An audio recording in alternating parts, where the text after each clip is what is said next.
sorry I was not on yesterday. I had a couple appointments I had to go to. So I'm going to read a couple more chapters. So we're on Dirty Beards. This chapter is called.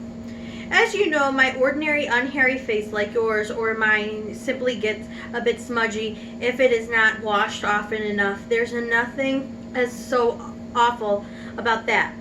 But a hairy face is very different matter. Things cling to hairs, especially food. Things like gravy, so right in among the hairs they stay there. You and I can wipe our smooth face with a washcloth and we will quickly look more or less all right again. But the hairy man cannot do that.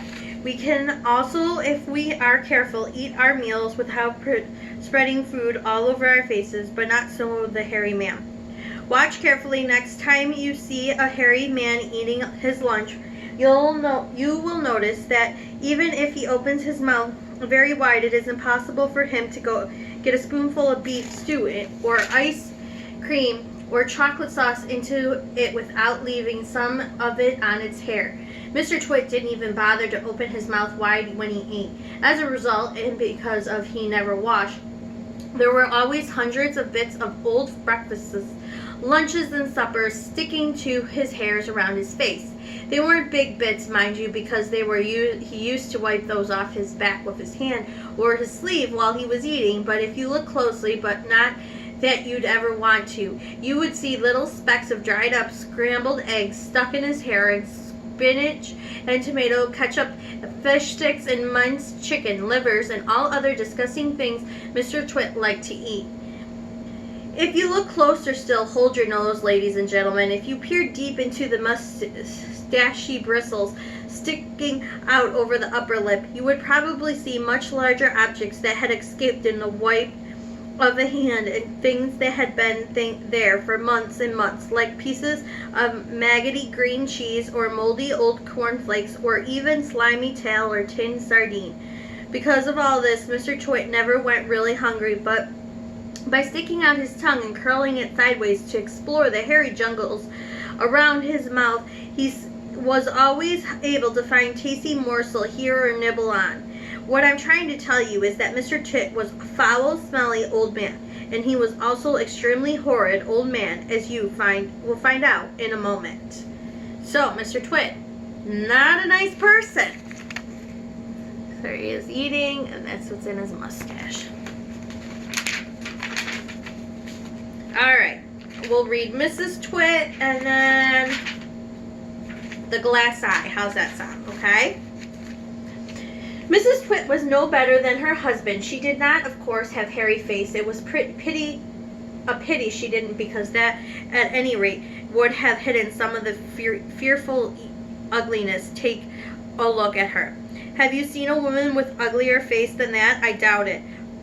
But the funny thing is that Mrs. Twit wasn't born ugly. She was quite a nice face when she was young. The ugliness had grown upon her year by year as she got older. Why would this happen? I'll tell you why. A person was ugly thoughts, it begins to show on the face.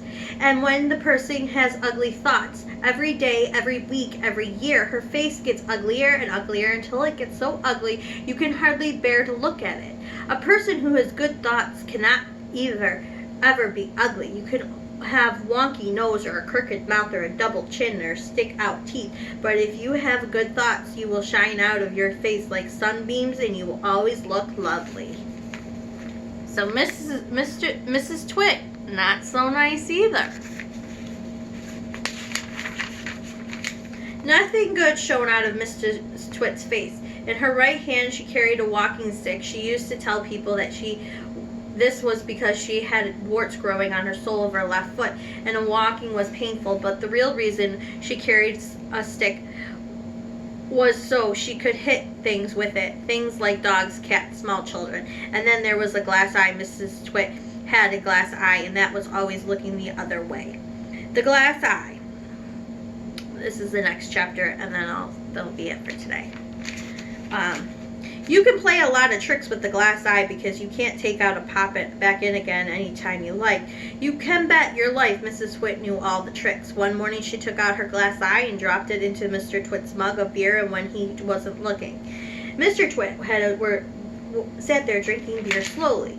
The froth made it white ring on the hairs around his mouth. He whipped the white froth out of his sleeve and wiped his sleeve on his trousers. "You're plotting something," Mrs. Twit said, keeping your back turned so he wouldn't see. She had taken out her glass eye. "Whenever you go all quiet like that, I know very well you're plotting something." Mrs. Twit was right. Mr. Twit was plotting away like mad. He was trying to think up a really nasty trick he could play on his wife that day.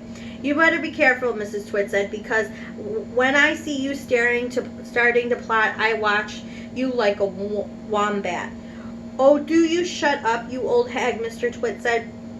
He went on drinking his beer, and his evil mind kept working away at the latest horrid trick he could play on the old woman.